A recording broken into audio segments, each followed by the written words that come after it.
Tech Sounds presenta Con su permiso.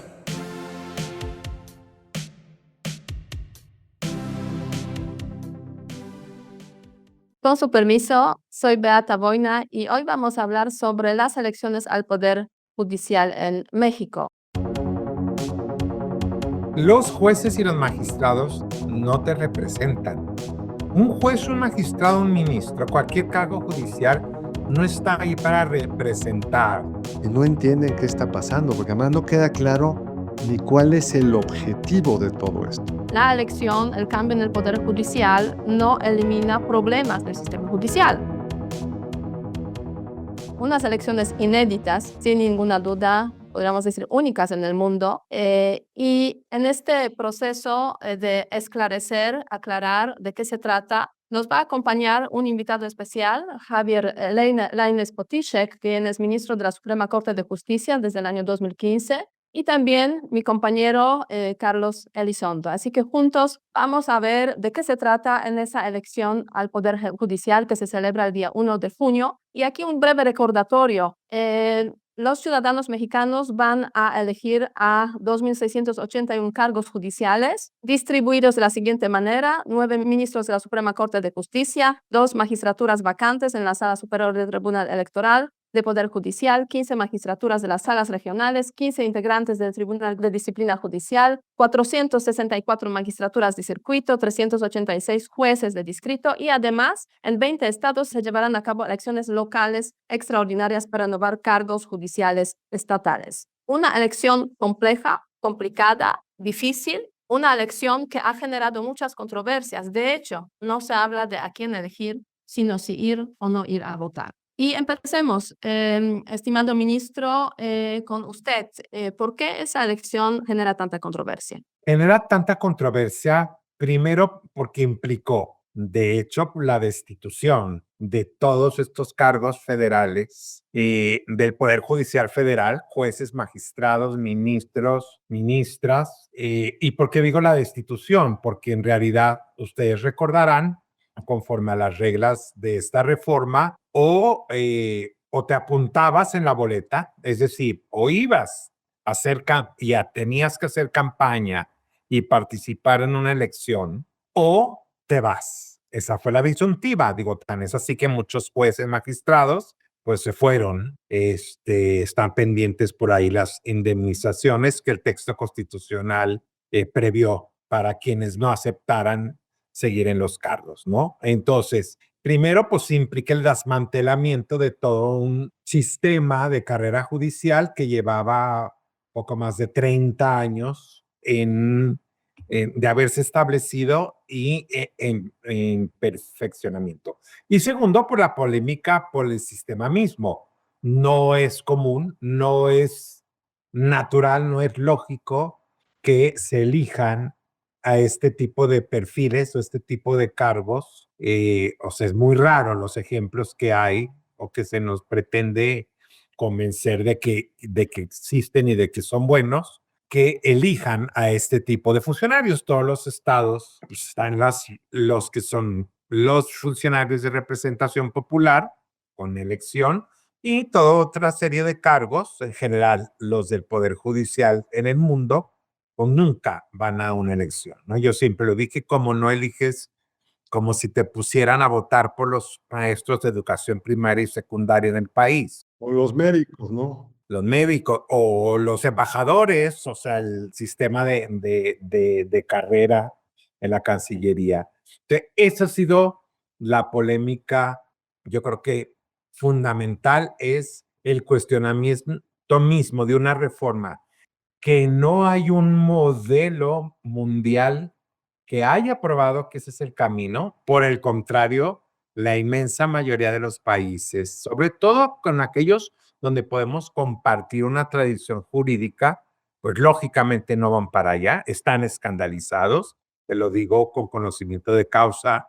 Estuve en República Dominicana hace como 4 meses y regresé hace 2 semanas de Brasil en congresos de tribunales constitucionales, y América Latina está choqueada, primero, si me permite la expresión, y preocupada de que pueda haber contagio en los países de América Latina. A ver, ministro, Vamos a jugar al argumento del otro lado, que es, pues, en una democracia es mejor elegir a tus funcionarios porque te van a representar y no dejar que una élite con criterios meritocráticos, pero lleno de parientes, según entendemos, ha habido en el Poder Judicial, y que además pues, no rinde cuentas porque no tiene que ir ante el elector, pues es más democrático, es más acorde a los principios de pues cada ciudadano es autónomo y va a tener una representación también en el Poder Judicial. Y de hecho, las encuestas señalan que alrededor del 60% de los mexicanos están conformes con elegir a sus ministros, jueces, magistrados, etcétera. Que vayan a ir a votar o no, después lo platicamos. Pero, ¿por qué no es bueno ampliar los espacios de la democracia? No estamos siendo conservadores. No se decía eso al principio de la democracia. ¿Cómo las mujeres van a votar? Hombres, son muy volátiles. Va a haber discordia en la familia si la mujer vota de una forma y el hombre del otro. Y todos los argumentos conservadores quedaron superados por la realidad. Qué bueno que las mujeres votan. ¿Por qué no tener una mente más abierta, ministro? A ver, y porque tú lo acabas de decir, se eligen los cargos que te van a representar, cargos que te van a representar. Los jueces y los magistrados no te representan. Un juez, un magistrado, un ministro, cualquier cargo judicial no está ahí para representar o para abarcar causas o proteger causas, en liderar causas, ideologías, intereses. No, es precisamente lo contrario, lo que se busca de un juez, digamos, lo que llamamos este profesionalismo o este sistema de carrera, es precisamente el que no esté atrapado o no tenga un compromiso ni institucional ni colectivo de ninguna índole absolutamente con nadie, con lo difícil que sea lograr eso, pero eso es lo que se busca. Por eso, uno de los factores fundamentales es que esta gente llegue a ocupar ese cargo por sus méritos, por méritos propios, que es el conocimiento, la experiencia, todo lo que va acumulando además a lo largo de su carrera, con un salario digno y el que tú asegures que al final de su vida no precisamente para que no haga también compromisos, no va a necesitar a los 70 años tener que andar buscando chamba. Entonces se lleve una pensión digna al final.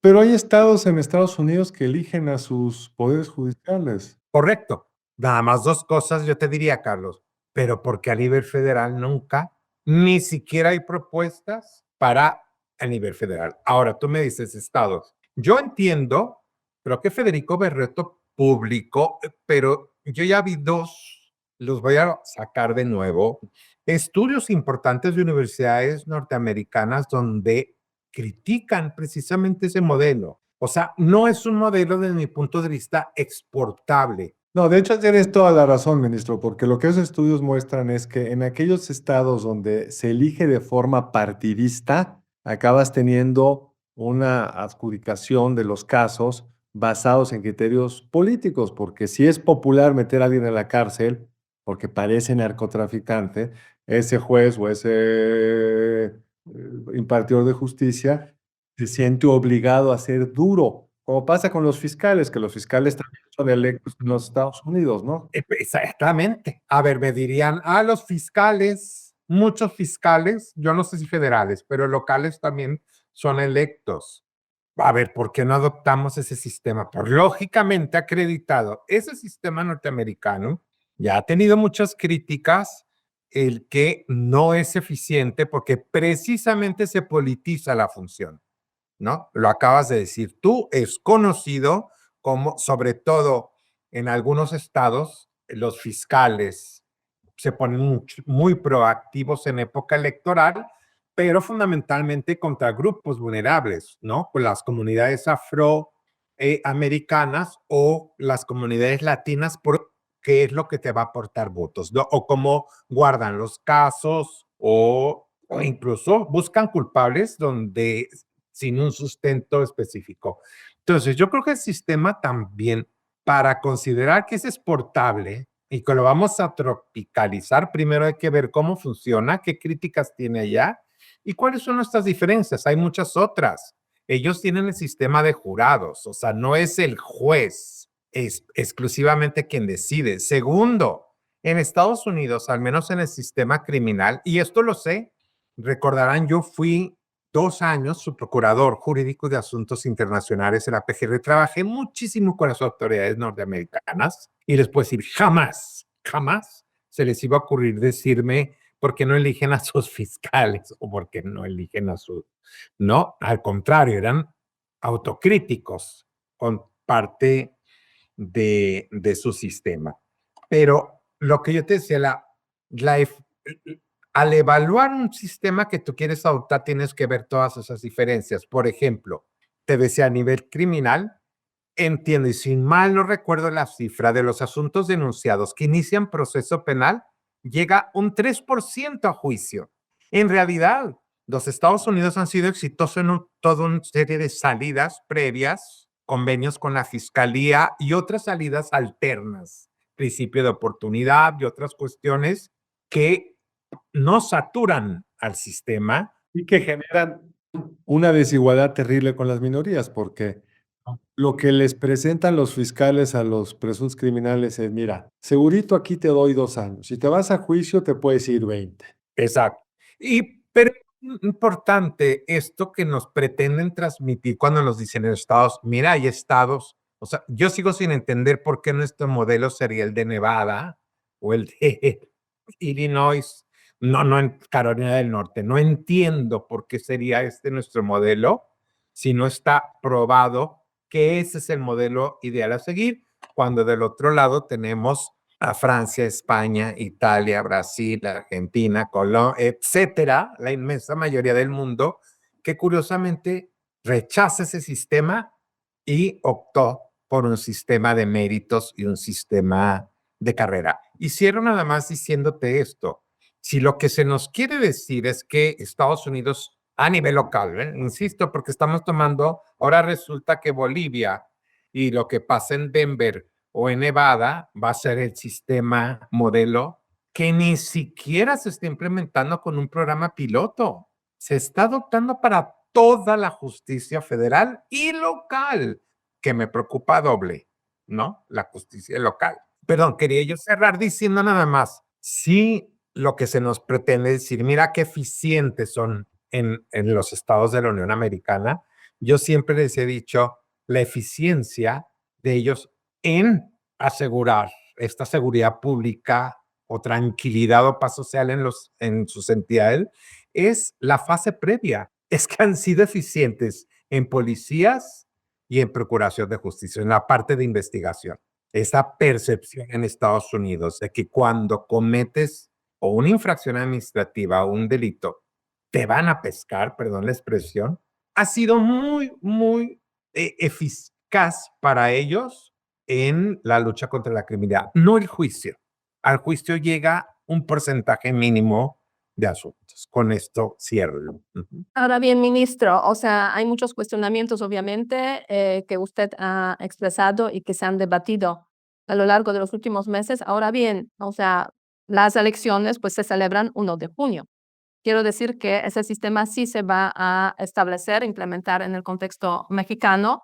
Y yo creo que pues el dilema fundamental que tienen muchos es si ir o no ir a esa elección. De hecho, en torno a ese dilema, pues ha girado en los últimos días, últimas semanas, pues el debate alrededor de esas elecciones al Poder Judicial.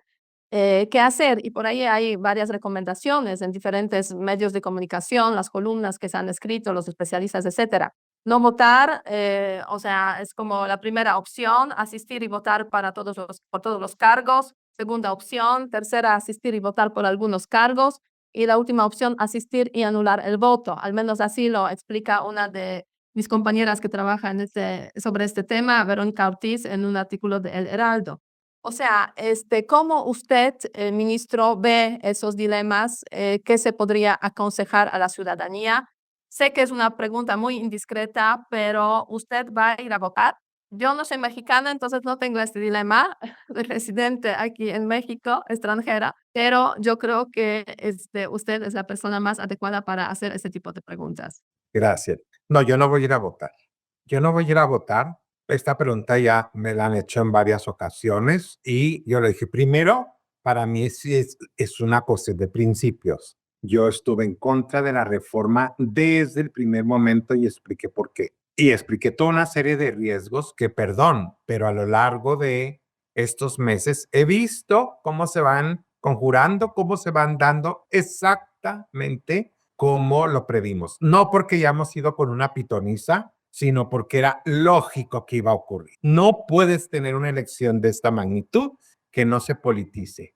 Toda elección de representación popular se politiza, nada más que lo que allá es lógico, consubstancial a un proceso, ¿sí? Es decir, hablar de ideologías, lucha de partidos, todo lo que allá es lógico y natural, aquí se convierte totalmente en antinatural e ilógico por la naturaleza misma de la elección. Déjame darte un ejemplo. Tú en una elección para diputados, senadores, presidente, gobernador, lo que tú quieras, tú tienes la opción como ciudadano si quieres conocer a tu candidato o votas por partido. Punto, por ideología. Por lo tanto, va a haber mucha gente que dice, mira, a mí no me importa saber quién, pero yo votaré siempre a la izquierda, a la derecha, al centro, tal y cual partido, ¿no? O sea, está bien y es legítimo y así es, ¿no? O decir, yo jamás votaré por tal y tal partido. Yo voy por esta opción, sean cuales sean los candidatos. O sea, tú no estás, aquí no hay eso, no puede haber eso. Aquí te están obligando. Nada más te voy a dar un ejemplo. Para los altas cortes, le voy a llamar así, Suprema Corte de Justicia, Tribunal de Disciplina, la Sala Superior del Electoral y las salas regionales, son 214 candidatos. Te están obligando a ti como ciudadano, te están diciendo, solo para eso, no estoy contando jueces y magistrados. Ya vimos que para jueces y magistrados, además va por circuito. Entonces ayer escuché en las noticias que había un estado donde federal y local iban a darles 13 boletas, ¿no? Pero entonces imagínate, son 214 candidatos en las altas cortes, digamos, ¿no? Faltan jueces, magistradas, magistrados, juezas, jueces, los agrega otros tantos. Entonces, con todo respeto, cuando yo digo, ¿por qué no voy a ir a votar? Primero se me hace un engaño y una falta de respeto a la ciudadanía cuando tú la llamas a votar para que elija un perfil técnico idóneo para un cargo entre esta cantidad imposible de conocerlo. O sea, aquí ya se rompe esa idea romántica de voy a elegir a mi juez penal. Yo voy a elegir, es mi vecino. Por eso parte de los requisitos fueron cartas de los vecinos, cartas de recomendación y la calificación. Pues ya vimos que todo eso no es cierto, no es así.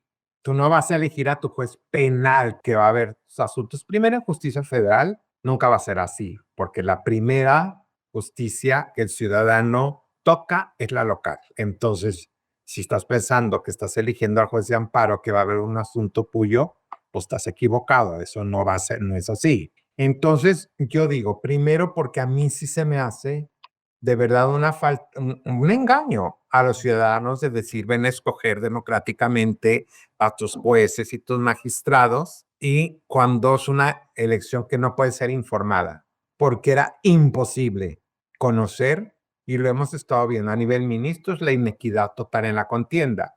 Pero ya estás tocando ahí otro tema, ministro. Es decir, primero, no podemos saber. La persona mejor informada, si le dices dónde vas a votar por el magistrado no sé qué y por qué escogiste a ese, no te lo podrá decir. El mejor informado.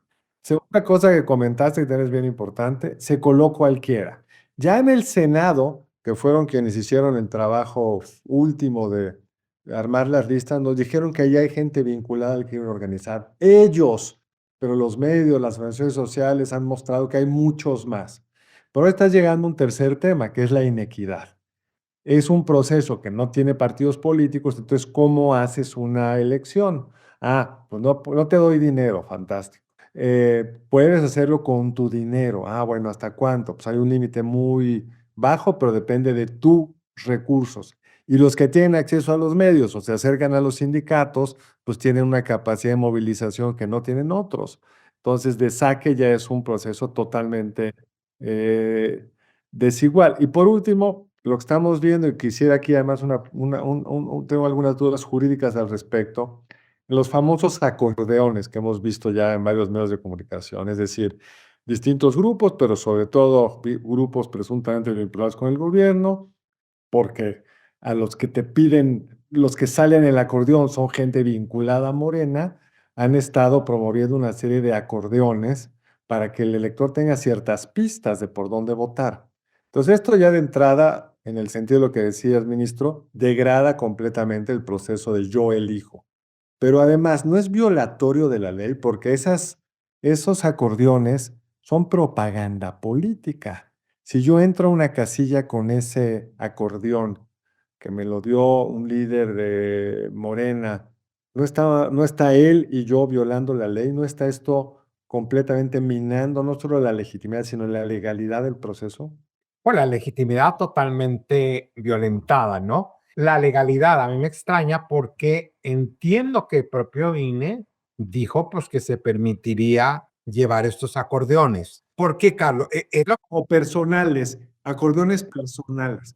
Claro, no, claro, lo que están haciendo es totalmente para mí violatorio de la ley de la equidad en la contienda y de todas las garantías electorales. Claro que tenía que permitirlo. Imagínate si te estoy diciendo que tú tienes que escoger de entre 214, solo en esos cargos que te di, agrega tus jueces, magistrados divididos por civil, penal, administrativo, más los que ya estaban en activo, o sea, los jueces que sí se volvieron a presentar o que se van a presentar, en fin, todo eso tienes. Pues lógicamente, por eso te digo que es una burla para mí. Le estás pidiendo al ciudadano que tenga que hacer todo un ejercicio que le llevar horas o días como para que tachara o llevara los numeritos. Claro que los tiene que llevar escritos. Otra vez, esto se sabía desde el inicio. ¿Por quién va a terminar votando? Pues por quien movilice mayor número de ciudadanos no me imaginé que llegaran a este punto de burla, de todo eso, como tú dices, claro que para mí es ilegal todo eso. Me faltó imaginación, ministro. Claro, en serio, de ver exactamente, ahorita estaba leyendo, no sé, ¿no? En los compromisos del CENTE, que se comprometió a aportar no sé cuántos millones de votantes, lo hemos visto con los gobernadores. Yo lo que quiero decir es que esto se sabía desde el principio. Ahora ya lo estamos viendo de tal manera burdo que yo por eso, perdóname, Beata, que regrese a tú, yo no puedo que vaya quien quiera votar, o sea, yo no estoy criticando que quiera, a mí me dicen tú haz lo que consideres que tienes que hacer. Yo contesto lo que yo haría. Yo, cuando me dice, ¿qué hago? Pues yo no iría, yo no voy por estas razones.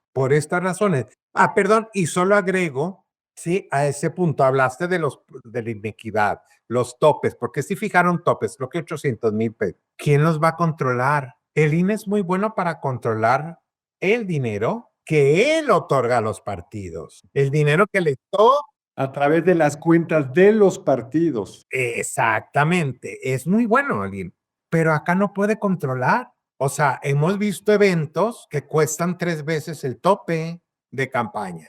Entonces, todas estas garantías, los ciudadanos no van a contar en la casilla. O sea, todas estas garantías que se conquistaron durante años para tener un sistema electoral creíble, pues aquí perdón la expresión, pero les valió gorro. Sí, entonces aquí no cuenta el ciudadano, no hay garantía en la destrucción de las boletas ni en su cuidado. Entonces, todo eso, o sea, impugnaciones que ya no se resolvieron, o sea, hay candidatos que los mandaron a una especialidad que no es la que pidieron, pero ahí estás ya, no se puede corregir. A ver, esa no la había oído, ministro. Entonces, yo quería ser ministro en lo penal, pero me apuntaron en lo administrativo. Exactamente. Hay de esos recursos se presentaron, por ejemplo, muchos, o en un circuito que tú no pediste y apareciste en ese circuito. De esos, acuérdense que hubo varios recursos que se presentaron ante el Tribunal Electoral y el Tribunal Electoral lisa y llanamente dijo, ya no hay tiempo, ya no se puede corregir porque las boletas están hechas. Todos esos recursos no se resolvieron, así literal. El Financial Times lo describió ayer en un artículo, un proceso kafkiano, porque lo que México, o quienes lo están impulsando en el gobierno, creen que es un modelo, la verdad, en cuanto se le explicas a cualquiera, no como tú, a expertos en derecho constitucional, a un académico, a un empresario, a un ciudadano X, les cuentas esto del extranjero y no entienden qué está pasando, porque además no queda claro ni cuál es el objetivo de todo esto. ¿Cuál es el objetivo? A ver, ahí volvemos a los orígenes de la reforma. Una de las cosas que yo siempre exigí, dije, enséñame el diagnóstico primero. No es perfecto, claro que el sistema no es perfecto. Nada es perfecto. Nada es perfecto, tiene que haber muchas áreas de oportunidad a corregir, pero no es para que destruyas y empieces de cero. No,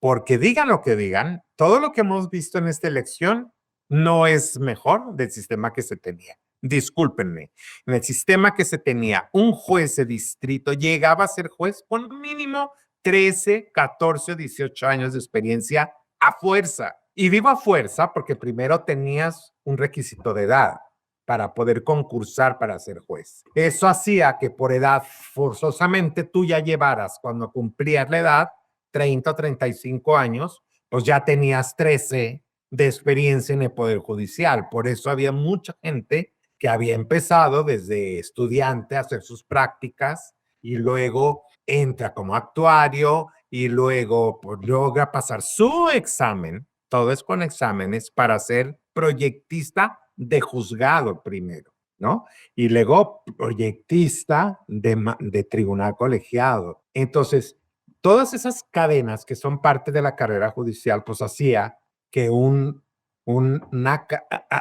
solo para participar en el concurso de oposición, tú ya llevabas contigo mínimo de 13 años de experiencia. Para los más jóvenes, ¿no?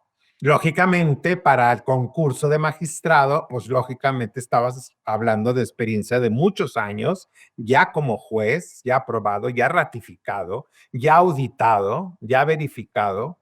Entonces, nada de lo que estamos viendo es mejor de lo que se tenía, que me disculpen, con todos los defectos que pudiera tener. Pero, insisto, además aquí, nunca hubo diagnóstico, esto se reconoció brutalmente en un error estratégico, pero bueno, fue su error en la Comisión Interamericana de Derechos Humanos en Washington, cuando el representante en una audiencia del Estado, la contraparte, jueces y magistrados mexicanos que han presentado las denuncias allá, dijeron, ¿dónde está el diagnóstico? Y terminó diciendo, es que no hay diagnóstico, pero hay una percepción generalizada de corrupción.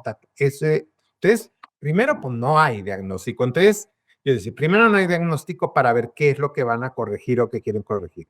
Pero vamos a suponer que efectivamente haya un gran nivel de corrupción, vamos a suponer, o de nepotismo, o conflictos de interés. Esto lo corrige la elección, esto lo agrava la elección, esto lo agrava la elección. Ministro, y yo creo que usted toca aquí el punto esencial, o sea, la elección, el cambio en el Poder Judicial no elimina problemas del sistema judicial.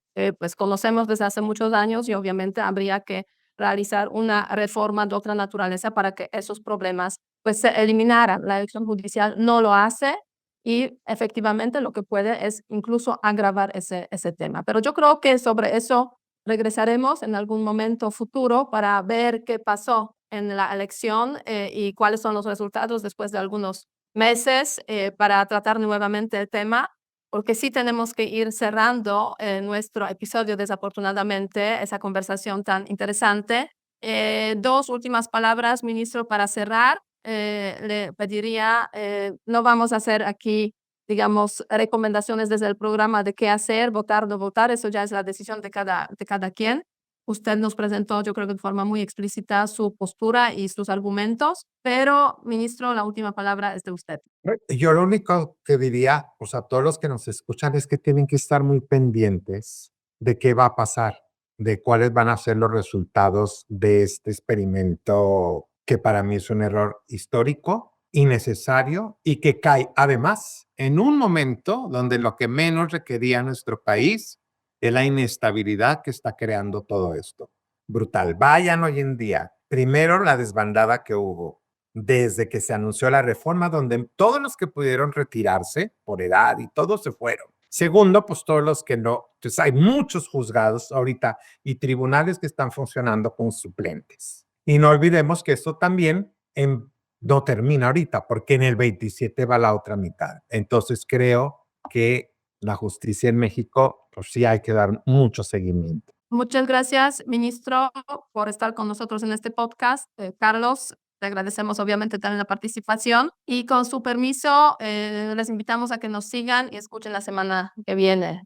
Seguiremos hablando del tema. Hasta luego. Hola. Somos Eduardo Aguiñaga, Eva Guerra y Alicia Galindo. Y te invitamos a escuchar Territorio Negocios, un podcast que analiza las tendencias y transformaciones empresariales en México y América Latina. Territorio Negocios es parte de Tech Sounds Podcast, la barra oficial del Tecnológico de Monterrey.